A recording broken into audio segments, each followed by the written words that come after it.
അയാൾ എന്നോട് നമ്മളോടന്ന് പറഞ്ഞത് സ്റ്റുഡൻസിന് എന്തെങ്കിലും പറ്റിക്കഴിഞ്ഞാല് ഞാൻ ആംബുലൻസിന്റെ ബാക്കിൽ വണ്ടി എടുത്ത് പോണ ആളാ. അപ്പൊ ഞാൻ ഇവിടെ ഒരു അപ്പൊ ഇവിടെ ഒരു പെണ്ണിന് വന്നിട്ട് അക്കോമഡേഷന്റെ ഒരു പ്രശ്നം ഇവിടെ എങ്ങോട്ടും പോവാ.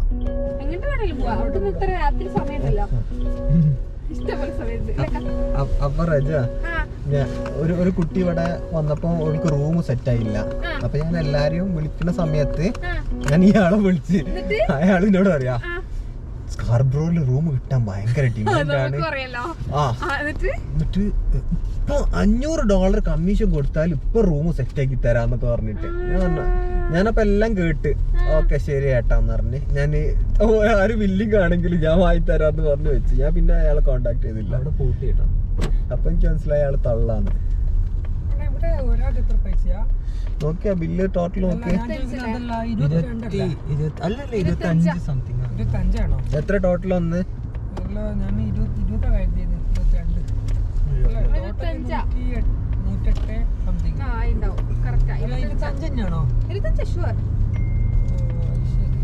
വിത്ത് ടാക്സ് ചായ നോക്കണേ. അത് ഇവിടെ ഫ്രണ്ടിൽ കൂടെ എല്ലാം പൂട്ടിയായിരുന്നു.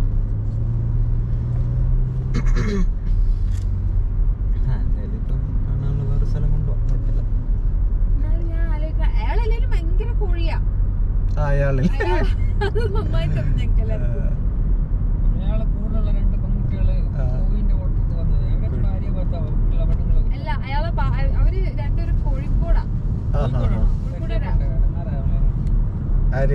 ഭാര്യനെ കൊണ്ടോ അയാളെ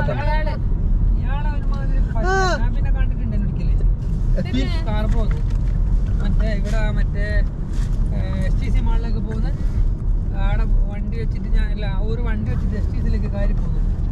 ഞാൻ അന്നേരം STC ഇറങ്ങി വരുന്ന അങ്ങ് കണ്ടപ്പോ മനസ്സിലാക്കി. ഞാൻ അലൊന്നും ഞാൻ പറഞ്ഞില്ല. എവിടെ താമസിക്കുന്നത്?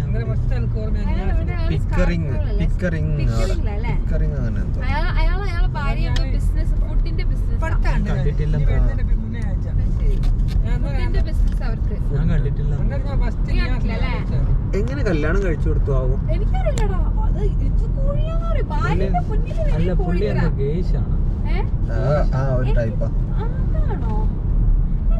എന്താ അറിയില്ല.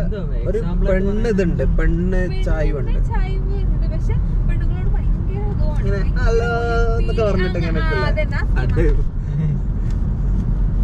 കടയിലൊക്കെ വന്നു കഴിഞ്ഞാൽ ഞാൻ വർക്ക് ചെയ്യുന്ന സ്ഥലത്ത് ഇയാൾ എപ്പോഴും വരും. അങ്ങനെ എനിക്ക് ഇയാളെ പരിചയം. ഇയാള് വന്നു കഴിഞ്ഞാൽ പിന്നെ ഭയങ്കര ഇടങ്ങറാ, ഇടൂല. അവിടെ നിർത്തി പണിയൊന്നും ഇങ്ങനെ സംസാരിച്ചു പോണേയിരിക്കും. ഞങ്ങൾക്ക് ഇയാള് വരുമ്പോ ഞങ്ങൾ മുങ്ങല ചെയ്യാം.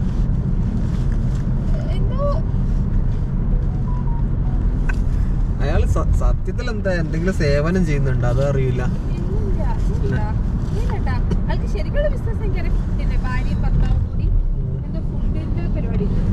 അല്ല എനിക്ക് അയാൾ പറഞ്ഞതിൽ ഏറ്റവും സ്ട്രൈക്ക് ആയത് അല്ല ആംബുലൻസിന്റെ പുറകെ പോണ ആളാന്ന് പറഞ്ഞപ്പോ അപ്പൊ അത്രയും നല്ല മനുഷ്യന്. ആൾക്കാർക്ക് ടൈമില്ലല്ലോ ആംബുലൻസിന്റെ പുറകെ പോ. സ്റ്റുഡൻസിന് എന്തെങ്കിലും പറ്റിയാല് ഉടനെ ആംബുലൻസിന്റെ പിന്നിൽ പോകുന്ന നല്ല തള്ളാണ് അതൊക്കെ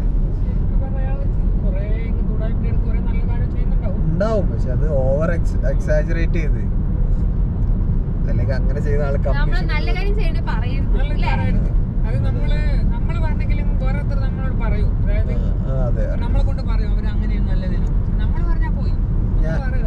ഞാൻ ഈ അടുത്തൊരു വീഡിയോ കണ്ടിട്ടോ. അതായത് ഷെസാമിന്റെ ഒരു വീഡിയോ കേട്ടോ. മീൻസ് അയാളല്ല, അവനെ കുറിച്ച് വേറെ ഒരുത്തം പറയണ. ഷെസാമിനെ അറിയില്ലേ? അത്ര ഫേമസ് അല്ലാത്ത സമയത്ത് ഷെസാം ഒരു യൂട്യൂബർ ആട്ടോ റജ. അപ്പൊ പിന്നെ ഒരുത്തനെ അപ്രോച്ച് ചെയ്തപ്പോ അവനോട് പറഞ്ഞ് 5000 രൂപക്ക് പ്രൊമോഷൻ ചെയ്ത് തരാന്ന് പറഞ്ഞു.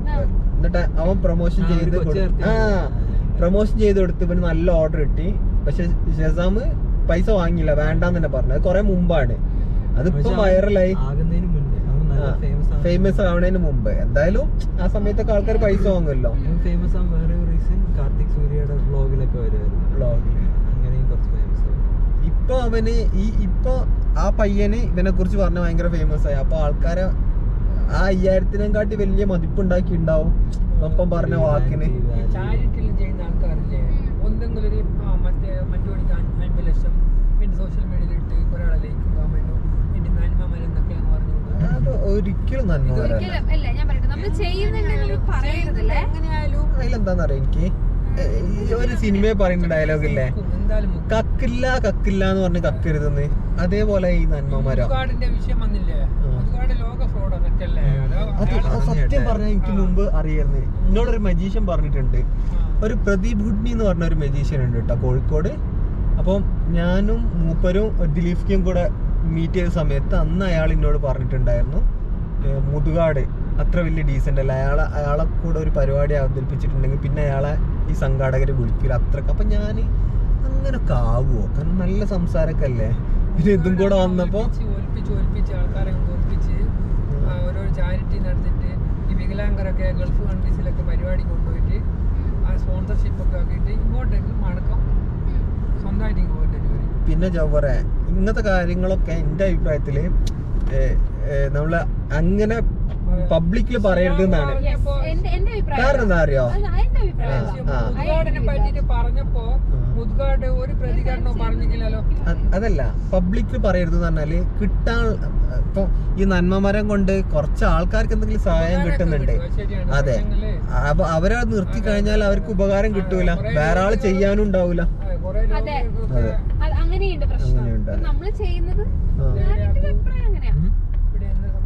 ലെഫ്റ്റ് റൈറ്റ് നോക്കിയാൽ എന്തെങ്കിലും എയർപോർട്ടാ ഫ്ലൈറ്റ് ഫോൺ എടുത്ത് വെച്ചോ മോനെ, അടിപൊളി വീഡിയോ കിട്ടു ഇത് പറക്കുമ്പോ. ലാൻഡിംഗ് ആണ്. അതെ, ഇവിടെ കുറച്ചു നേരം സ്റ്റോപ്പ് ചെയ്യണ്ടോ?